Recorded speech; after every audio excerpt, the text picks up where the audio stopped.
How to reorder your past purchases on Amazon. So let's get started with the tutorial.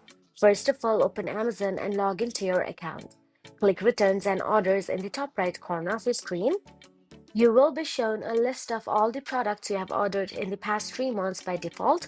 You can click the drop-down menu near the top of the page to see further back. To reorder an item, click the yellow Buy It Again button under its name.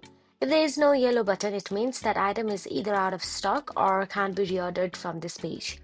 You will need to go to the item's actual information page like when you first bought it.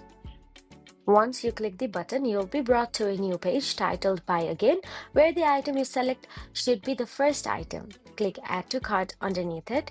Add as many items to your cart as you would like, then click your cart icon in the top right and place your order. And that is it. If you found this video helpful, please like, share, and subscribe our channel, and thank you so much for watching.